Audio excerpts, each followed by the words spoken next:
নজর রাখবো পরবর্তী সংবাদে। মন্ত্রী টিঙ্কু রায়ের উপস্থিতিতে লায়ন্স বিনোদন পার্কের আনুষ্ঠানিক উদ্বোধন হয়েছে।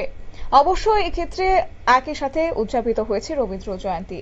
লায়ন্স ক্লাব অব কৈলাসহরের উদ্যোগে চণ্ডীপুর বিধানসভার অন্তর্গত ছন্তৈল গ্রাম পঞ্চায়েত এলাকায় তৈরি হয়েছে এই বিনোদন পার্ক। মন্ত্রী ছাড়াও অনুষ্ঠানে উপস্থিত ছিলেন বিধায়ক বীরজিৎ সিনহা, কৈলাসহর পৌর পরিষদের চেয়ারপারসন চপলা দেবরায়, মহকুমা শাসক প্রদীপ সরকার, চণ্ডীপুর ব্লকের বিডিও দেবপ্রিয়া দাস, পার্কের চেয়ারপারসন প্রণব পাল, লায়ন্স ক্লাবের সভাপতি সুপ্রিয় দেবরায় এবং সমাজসেবী পিন্টু ঘোষ সহ ছন্তৈল পঞ্চায়েতের প্রধান উপপ্রধান সহ অন্যান্যরা। গোটা বিষয়কে কেন্দ্র করে মন্ত্রী টিঙ্কু রায় কি বক্তব্য রেখেছেন শুনুন। শৈবতীর্থ আমরা সকলেই জানি যে ত্রিপুরার প্রাচীনতম যে দুটা জিনিস, এক থেকে আমরা মা ত্রিপুরেশ্বরী মন্দির, আরেক থেকে শৈবতীর্থ, এখানে যে অনুভূতি পাহাড়।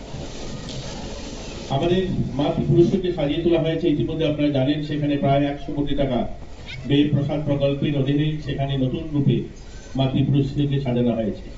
পাশাপাশি আমাদের কৈলাসহর অনুভূতি শৈবতীর্থকে কেন্দ্র করে সোনামুখীতে ইতিমধ্যে অনেকগুলো কাজ আমরা হাতে নিয়েছিলাম, সেগুলো কিছুখানি ইতিমধ্যে হয়েছে, বাকি হয়তো বছর 1.5 বছর অর্থাৎ 2026-এ আমাদের টার্গেট সেখানে সেটা উদ্বোধন করার।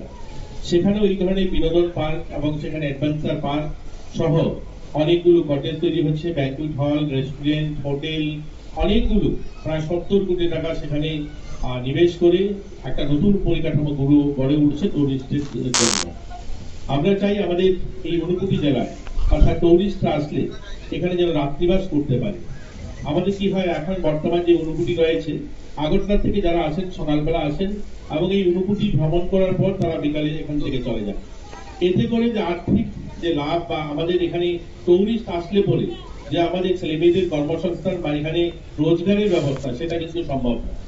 আমাদের বিসিনগরে আমরা একটা অ্যাকোয়া পার্ক অর্থাৎ সেখানে ইন্টিগ্রেটেড ফিশিং এর জন্য বড় একটা পার্ক তৈরি হচ্ছে, অর্থাৎ সেখানে মাছ চাষ হবে কিন্তু সেটাও পার্কের অনুরূপ। সেখানেও রেস্টুরেন্ট থাকবে, সেখানেও বোটিং এর ব্যবস্থা থাকবে, সেখানেও মানুষ রেস্টুরেন্টে বসে খেতে পারবে। এইরকম একটা বড় পরিসরে একটা বড় পরিকাঠামো গড়ে উঠছে, যার অনুমানিক সেখানেও 100 কোটি টাকা খরচা হবে।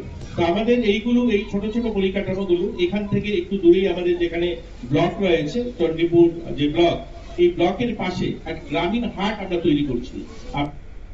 উদ্বোধকের ভাষণে বক্তব্য রেখেছেন মন্ত্রী টিঙ্কু রায় এবং তিনি জানিয়েছেন যে লায়ন্স ক্লাবের ভূয়সী প্রশংসা করেছেন কাজের এবং তিনি বলেন যে রাত কিংবা দিন প্রতিনিয়ত লায়ন্স ক্লাব নিজেদের সেবায় নিয়োজিত রাখে এবং বিভিন্ন পরিষেবা প্রদান করে যায়। তাই এই পার্ক গড়ে তোলার জন্য লায়ন্স ক্লাবের সদস্যদের প্রশংসা করলেন মন্ত্রী টিঙ্কু রায়। নিয়ে নিচ্ছি ছোট একটি বিজ্ঞাপন বিরতি, সঙ্গে থাকুন।